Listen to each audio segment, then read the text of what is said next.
পারছি না, পারছি না, কিছুতেই বুঝে উঠতে পারছি না। ব্যাপারটা কি মহারাজ? কোনো গুরুতর কিছু মনে হচ্ছে?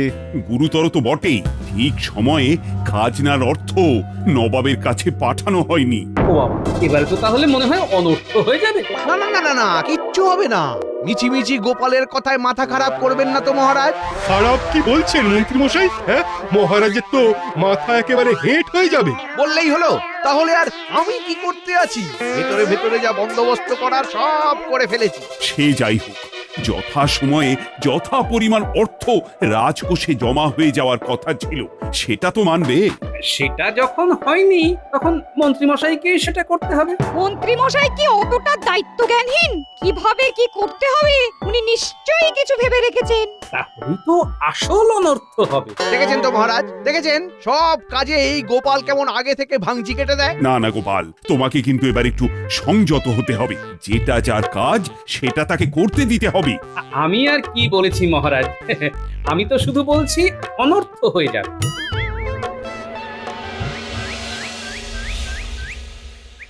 এক ডাকেই সাড়া দিয়েছিস তাহলে? কিছু বলেন মন্ত্রী মশাই, আপনার ডাক শোনার জন্য তো আমরা একেবারে হাঁকুপাকু করি। সে যাই কর কর, তবে শোন, এবার সত্যি সত্যি খাজনা আদায়ের ব্যবস্থা করতে হবে।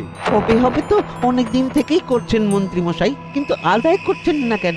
সাধে কি আর আহাম্মক বলি? কিছুদিন আগেই ভয় দেখিয়ে চাষিদের ফসলের ভাগ নিয়ে মহারাজের আর তার সঙ্গে নিজেরও শস্য ভান্ডার ভরেছি। আর পরে পরেই যদি খাজনা আদায় করি তাহলে লোকজন বেঁকে বসবে, সেটুকু বোঝারও মুরদ নেই তোমাদের। বুঝেছি মন্ত্রী মশাই, তাহলে অনর্থ হয়ে যাবে। এখানেও অনর্থ। ওহ, এই অনর্থ কি আমার পিছু ছাড়বে না? কিন্তু আপনি যে কি কল খাটিয়েছেন সেটা তো বললেন না। আর এখনই বা খাজনা আদায়ের জন্য এত উঠে পড়ে লাগলেন কেন? উজিরকে মোটা রকম উৎকোচ দিয়ে নবাবের দিকের ব্যাপারটা সামলে দিলেও এদিকে মহারাজ এবার যা উঠে পড়ে লেগেছেন তাতে আর দেরি করা যাবে না। তাহলে বলুন আমাদেরকে কি করতে হবে? আমরা একেবারে কোমর বেঁধে লেগে পড়ছি। সব বলে দিচ্ছি, সেই জন্যই তো তোদের ডেকেছি। দাঁড়া, ভালো করে পুরো ব্যাপারটা মাথায় সাজিয়ে নি।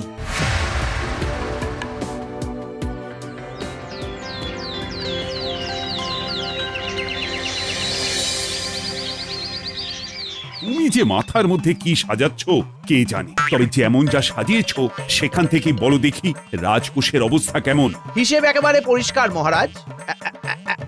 এই যে এই যে দেখুন, আয় ব্যয় সমান সমান, মোটেই উদ্বৃত্ত নেই। সে কি? তবে নবাবের রাজস্বের কি হবে? সে নিয়ে ভাববেন না, সে অর্থ ঠিক সরানো আছে। বললে হবে, মন্ত্রী মশাইয়ের কাজ আছে। হ্যাঁ হ্যাঁ, ছড়ানোর ব্যাপারে মন্ত্রী মশাই বরাবরই সিদ্ধহস্ত, সে তো জানাই আছে। এই সময়ে আমাদের মন্ত্রী মশাইয়ের ওপরেই ভরসা রাখতে হবে। ঠিক তাই, বৈদ্য ঠিক বলেছে। তবু শোনা কথায় বিশ্বাস না করে নিজে গিয়ে দেখে নিন মহারাজ, না হলে অনর্থ হয়ে যাবে যে। অনর্থ হোক না হোক, অর্থ ঠিকঠাক সময় মুর্শিদাবাদে পৌঁছয়নি, তার কি হবে? এ কি, নবাব বাহাদুর যে! হ্যাঁ, একেবারে সশরীরে হাজির হয়ে গেছেন। মরেছে, একটা হুলস্থুল হবে বলে মনে হচ্ছে। কি হলো, ভূত দেখার মতন করে দেখছো যে? কিন্তু আপনি তো ভূত নন, আপনি তো অদ্ভুত। তুমি চুপ করো, এখানে এখন কাজের কথা হচ্ছে। কি কাজের কথা নবাব বাহাদুর? সেটা শুনলে আপনার মাথায় নির্ঘাত বাজ পড়বে মহারাজ। কথা তো অনেক আছে, তবে সবার আগে বলো দেখি, খাজনা আদায়ের জন্য তুমি ঠিক কি কি ব্যবস্থা করেছো? বলো মন্ত্রী। হ্যাঁ হ্যাঁ, আপনি বলুন তাহলে মহারাজ। আমি বলবো? না মানে আপনার মুখের ওপরে আমি আর কি বলবো মহারাজ। এটা তো বেশ ভালো খেলা ধরেছো দেখছি। এ বলে ও বলবে, ও বলে এ বলবে। এটাকে আমরা বলি ওই বলা বলা খেলা। আপনারাও খেলতে পারেন, আপনি আর নবাব বাহাদুর। ও, গোপালের ফুর্তি যেন আর ধরে না। তবে কান খুলে শুনে রাখো কৃষ্ণচন্দ্র, রাজস্ব আদায় না করে আমি এখান থেকে নড়ছি না, আর তোমাকেও ছাড়ছি না। কিচ্ছু চিন্তা করবেন না নবাব বাহাদুর, কালই ঢেঁড়া পিটিয়ে সবাইকে খাজনা জমা দেওয়ার কথা বলছি আমি। করব করে কাল বিলম্ব না করে আজ ঘোষণা আর কাল আদায় করো, তা না হলে সব দায় তোমার ঘাড়ে চাপবে। বেশ বেশ বেশ, তাই হবে তাই হবে। গতি প্রকৃতির যা বুঝছি তাতে নবাব এখানেই কদিন গ্যাঁট হয়ে বসবে, আর হিসেব বুঝে তারপর মুর্শিদাবাদে ফিরবে, সাথে কি বলি অনর্থ হয়ে যাবে।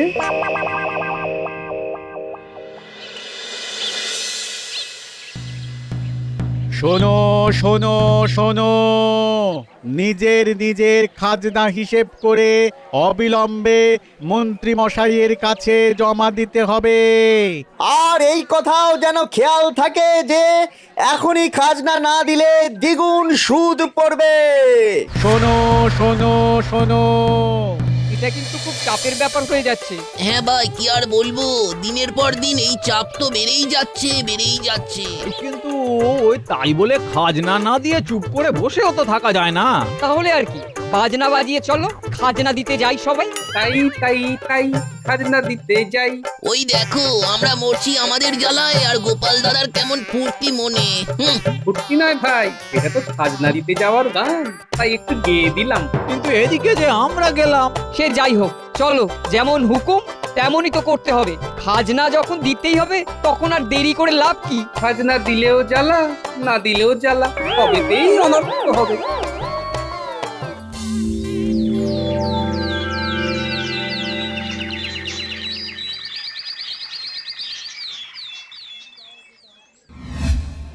কি বুঝছিস ঘটা? জমায়েত তো ভালোই হচ্ছে। আজ শুধু রাজকোষ ভরবে না, মন্ত্রী মশাইয়ের ট্যাঁকও ভরবে মনে হচ্ছে। সে তো ভরবেই, আর তার কায়দাটাও তো তোদের জানা আছে। তার জানবো না, আমরাই তো আপনার ডান হাত আর বাঁ হাত। আমাদের কি করতে হবে সেটা ঠিক মনে আছে। তাহলে একে একে সবাই চলে এসো, বিলম্ব করে আর লাভ কি? এই যে আমারটা গুনে নিন মন্ত্রী মশাই, 10টা মোহর আছে কিন্তু। ঠিক আছে ঠিক আছে, গুনে দেখছি। এই যা যা পড়ে গেল। ওরে বটা ঘটা, দে দেখি, কুড়িয়ে দে। এই তো হাতের কাছেই আছে। করিয়ে আর কোথায় যাবে? না না, মোহর কটা একবার মাথায় ঠেকিয়ে নি। কুড়িয়ে নেওয়া মোহর কি আর এমনি এমনি রেখে দেওয়া যায়? তাহলে যে পাপ হয়। কই দে দে দেখি, দে গুনে দেখি। এই তো এই গুনে গুনে 8টা। হ্যাঁ, সে কি, আমি তো 10টা গুনে গুনে এনেছিলাম, কমে গেল কি করে? তুমি গুনলে তো হবে না। এই তো আমি গুনতেই ধরা পড়ে গেল। বেশ বেশ, ওটা যা হয়েছে হয়েছে, আমারটা গুনে দেখুন। এই যে 15টা মোহর দিলাম। এই যা, আবার পড়ে গেল। তাতে কি হয়েছে, আমরা তো আছি। হ্যাঁ, এই নিন মন্ত্রী মশাই। 1টা 2টো 3টে 12টা 13টা। এই যা, আরে আর কোথায়? আরে আর 2টো কোথায়? আবার 2টো মোহর কম। খুঁজে দেখুন না, নিচে কোথাও পড়ে আছে কিনা। খাজনা আদায় বন্ধ করে ওই করি আর কি। আমার কি আর কোনো কাজকর্ম নেই নাকি? আপনাকেও বলি মন্ত্রী মশাই, বারবার এরকম গুনতে গিয়ে মোহর পড়েই বা যাচ্ছে কেন? এটা আমার মুদ্রা দো, হাতটা ভালো করে মুঠো হয় না, এতে আমার আর কি করার আছে? কই আর কাদের খাজনা দেওয়ার আছে? চটপট দিয়ে যাও দেখি। গন্ডগোল তো কিছু একটা হচ্ছে, সেটাই ধরতে হবে, আর সেটা ধরতে পারে একজনই।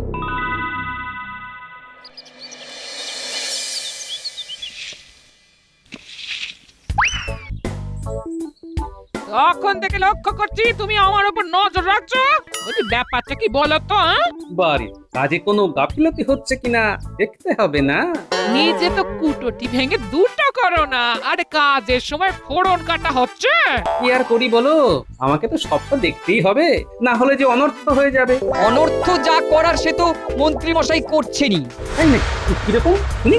গুনে গুনে মোহর দিলেও ফেলে ছড়িয়ে দিয়ে আবার গুনতে গিয়ে গন্ডগোল পাকাচ্ছে। হিসাব মেলাতে গিয়ে আমাদেরই খেসারত দিতে হচ্ছে। গোপাল দাদা, কিছু একটা করো, এটা তো দিনে ডাকাতি হচ্ছে গো। হ্যাঁ, আমি তো জানতামই যে এরকমই হবে। তাহলে এখন কি হবে? এখন যে অবস্থা, তাতে অনর্থ আটকাতে গেলেও অনর্থই করতে হবে। সেটা আবার কিরকম? সবটাই তো কেমন মাথার ওপর দিয়ে চলে গেল।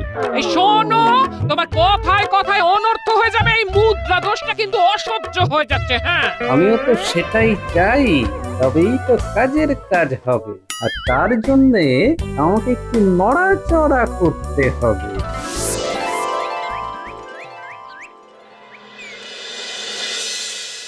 ছাত্র নাম অধ্যয়নং তপ এটি একটি সংস্কৃত ভাষা, যার অর্থ হচ্ছে ছাত্রের তপস্যা হচ্ছে পড়াশোনা করা। তপস্যা করতে করতে যে আমাদের 100 অবস্থা হয়ে যাচ্ছে পণ্ডিত মশাই। আমাদের কি সারা জীবন এখানে এভাবেই তপস্যা করে যেতে হবে? তাহলে যে আমরা হাঁপিয়ে যাব। সেটা যাতে না হয় তার জন্যই তো আমি এসেছি। কি হলো গোপাল, তোমার আবার এখানে কি চাই? ছুটি চাই, মানে বাচ্চাদের ছুটি দিতে হবে। কে মজা, ছুটি হয়ে যাবে, ছুটি হয়ে যাবে। এটা কি মামার বাড়ির আবদার নাকি? ছুটি চাই বললেই ছুটি দিতে হবে? ওদের এখন খেলার সময়, ওই মুখে বসে থাকলে অনর্থ হয়ে যাবে যে। তোমার অর্থ আমাকে শেখাতে যাবে না। কখন কি করতে হবে সেটা আমার ভালোই জানা আছে। তোমাকে আর এই ব্যাপারে নাক গলাতে হবে না। নাক থাকলে যে নাক গলাতেই হবে। শোনো, তোমার নাক কি করে কাটতে হয় তাও আবার সবার সামনে, সেটা আমার জানা আছে। বেশ তো, তাহলে না হয় চেষ্টা করে দেখুন, তবে তাতেও অনর্থ হয়ে যাবে। আবার তুমি শুরু করেছো। এক্ষুনি বাচ্চাদের নিয়ে চলে যাও, না হলে আমি কোনো অনর্থ ঘটিয়ে ফেলবো। এটাই তো ভালো হলো। ভালোর এখন দেখেছো কি? এবার আমি নিজে যাচ্ছি মহারাজের কাছে নালিশ করতে।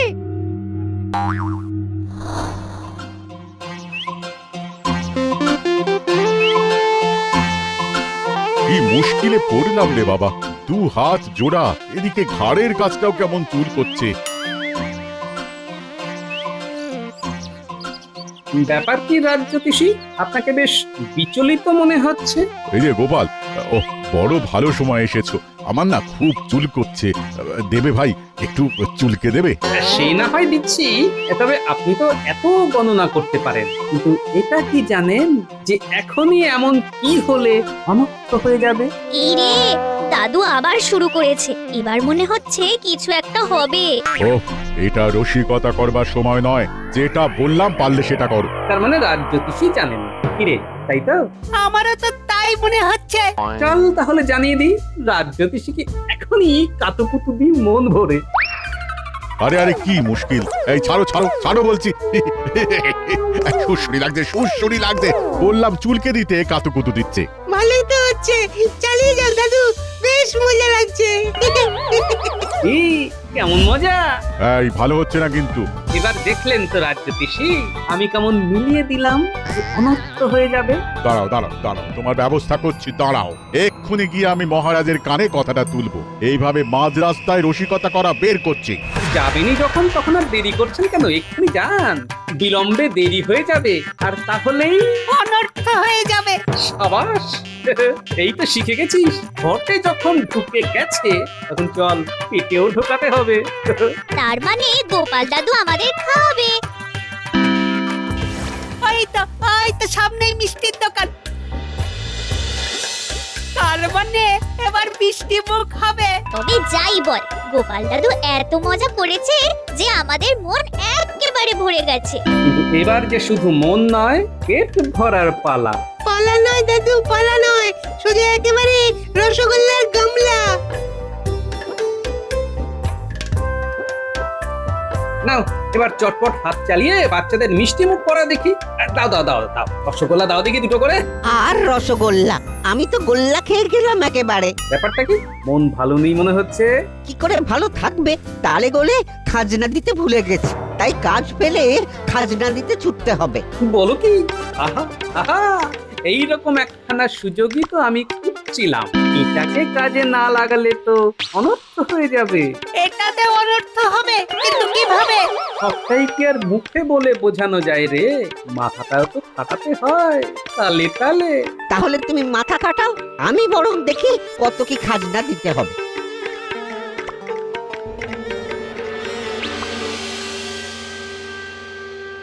এই যে কৃষ্ণচন্দ্র, খাজনার বাজনা তো বাজিয়ে দিলে, তারপর তো আবার যেই কে সেই। খাজনার কোনো গল্প নেই। একটু ধৈর্য ধরুন নবাব বাহাদুর, মন্ত্রী তো ব্যাপারটা দেখছে। আমিও তো দেখছি, আর দেখে শুনেই জানতে চাইছি সমস্ত খাজনা আদায় করতে কত সময় লাগবে। মন্ত্রী যখন কাজে লেগে পড়েছে, তখন খুব তাড়াতাড়ি সব মিটে যাবে। না না না, আমি আর বেশি অপেক্ষা করতে পারবো না। এবার কিন্তু আমার ধৈর্যের বাঁধ ভেঙে যাচ্ছে। ধৈর্যের বাঁধ তো আমারও ভেঙে যাচ্ছে। গোপাল খালি কানের কাছে এসে বলছে অনর্থ হয়ে যাবে আর তারপর যা খুশি করছে। যা নয়, গোপাল একেবারে যা তা করছে। অনর্থ হয়ে যাবে বলে মাঝ রাস্তায় কাতুকুতু দিচ্ছে। সে কি? কিন্তু গোপাল এমন কেন করছে? মন্ত্রী মশাইয়ের রাজস্ব আদায় করার কথা শুনেও তো রাজসভাতে সে একই কথা বলছিল। মনে হচ্ছে গোপালের মস্তিষ্ক বিকৃতি ঘটেছে, কথায় কথায় শুধু অনর্থ হয়ে যাবে অনর্থ হয়ে যাবে বলছে। এখনো তো আমি একই কথা বলছি মহারাজ। এখন যদি আপনি নিজে থেকে ব্যাপারটা না সামলান তাহলে কিন্তু অনর্থ হয়ে যাবে। দেখেছেন মহারাজ, গোপাল আবার সেই একই কথা বলে বিরক্ত করছে। এই, এটা কি হচ্ছে গোপাল? তুমি এবার থামবে? আরে ওকে থামাচ্ছ কেন? গোপাল যখন বারবার বিভিন্ন ভাবে বলার চেষ্টা করছে যে অনর্থ হয়ে যাবে, তখন ওর কথা মতন মন্ত্রীর ওপরে নজরদারি করলেই তো মিটে যায়। এই মরেছে, তাহলে যে কেঁচো ফুটতে কেউটে বেরিয়ে যাবে। মনে হচ্ছে কপালে দুঃখ আছে। হ্যাঁ, মানে তা যায় বটে। বেশ বেশ বেশ, তাহলে তুমিই বলো গোপাল, আমাকে কিভাবে কি করতে হবে? তার জন্য আপনাকে যে আমার সঙ্গে আসতে হবে একবার। তাই যাব তাহলে। না হলে তো বলছো অনর্থ হয়ে যাবে। রাজা হয়ে সেটা আর কি করে হতে দিই বলো?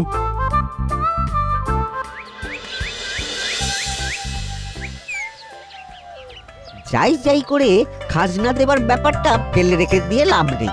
মনে যখন পড়েছে তখন দিয়ে আসি গিয়ে। আহা, এতে এত ব্যস্ত হওয়ার কি আছে? মন্ত্রীমশাই কি আর পালিয়ে যাচ্ছে? কিন্তু আমাদের যে জানতে ইচ্ছে করছে। মহারাজ আপনি? হ্যাঁ হ্যাঁ, বলুন না কি বলতে হবে, একেবারে গড় গড় করে বলে দিচ্ছি। তাহলে বলো তো ভোলা, ঠিক কটা মোহর খাজনা দেবে বলে নিয়ে যাচ্ছ তুমি? মাঝ রাস্তায় এসব আবার কি? কেন গোনাগুনি? আমাকে কি মোহর কটা এখনই গুনে নিতে হবে?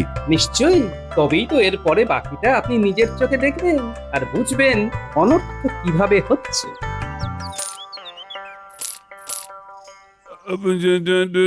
15টা মোহর আছে, গোনা হয়ে গেছে। চলুন তাহলে অনুষ্ঠানের পরবর্তী অংশ মন্ত্রীমশাইয়ের বাড়িতে গিয়ে হবে।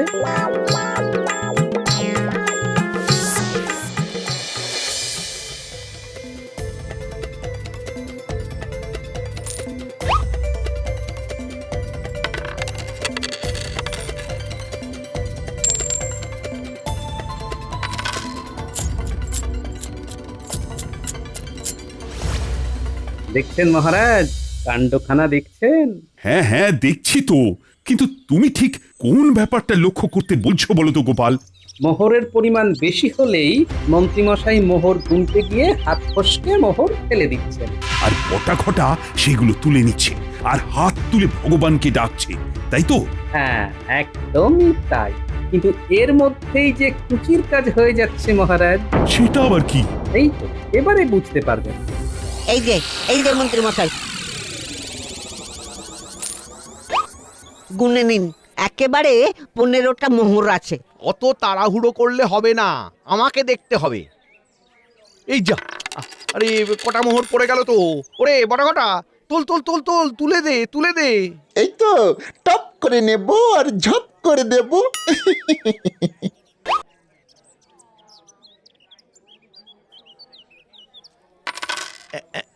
11টা 12টা 13টা। কে ভোলা, আজকাল এইভাবে ঠকানো শুরু করেছো? আমি আবার কোথায় ঠকালাম? কম মোহর দিয়ে আবার বলা হচ্ছে কোথায় ঠকাচ্ছি। এই তো 2টো মোহর কম পড়ছে। মোটেই না, বললেই হবে। তবে কি মন্ত্রী মশাই মিথ্যে কথা বলছেন? আমাদের মন্ত্রীমশাই মিথ্যেবাদী? তাছাড়া আর কি? এ কি মহারাজ, আপনি? আমি নিজে ভোলার মোহর গুনে দিয়েছি, গুনতিতে কোনো ভুল নেই। ও 15টা মোহরই জমা দিয়েছে। কিন্তু আমার কাছেও তো কোনো মোহর লুকোনো নেই মহারাজ। আপনি মিথ্যে মিথ্যে আমাকে সন্দেহ করছেন। কিন্তু এখানে এদেরও তো কোনো কাজ নেই। এদের তাহলে এখান থেকে ভাগাই। এই যা, এটা কি হলো? এই তো মন্ত্রী জালিয়াতি হাতে নাতে ধরা পড়ে গেল। এই মানে না, আমি তো ঠিক মানে এবার দোষটা কবুল করুন মন্ত্রীমশাই। তবে তোমার বুদ্ধি বলি হারি গোপাল। এটা যাতে আপনি ধরতে পারেন তার জন্যই তো আমাকে অনর্থ হয়ে যাবে বলে এমন অভিনয় করতে হয়েছে মহারাজ। গোপাল, তুমি পারো বটে। খাজনা আদায় হলো কিনা সেটা দেখতে নিজেই চলে এলাম, কিন্তু এখানে এসে তো দেখছি অন্য খেলা চলছে। এসেছেন যখন তখন ভালোই হয়েছে, মন্ত্রী একেবারে গরম গরম খাজনা বুঝিয়ে দেবে। সব খাজনা তো আদায় হয়নি মহারাজ, এখনো যে কিছু বাকি আছে। সেটা তুমি নিজের ট্যাগ থেকে দেবে। আর যেভাবে সাধারণ প্রজাদের ঠকিয়েছ, তার জন্য আগামী 6 মাসের তোমার বেতনও তোমাকে প্রজাদের খাজনা বাবদ রাজকোষে জমা দিতে হবে। এরকম করবেন না মহারাজ, আমাকে যে না খেতে পেয়ে মরতে হবে মহারাজ। কিন্তু এক্ষুনি খাজনা না পেলে আমি যে তার আগেই তোমাকে বন্দি করে মুর্শিদাবাদে নিয়ে যাব। ঠিকই নবাব বাহাদুর, তাহলে যে অনর্থ হয়ে যাবে। মুদ্রা দোষ বড় ছোঁয়াচে মহারাজ, এই দেখুন মন্ত্রী মশাইয়েরও ধরে গেছে।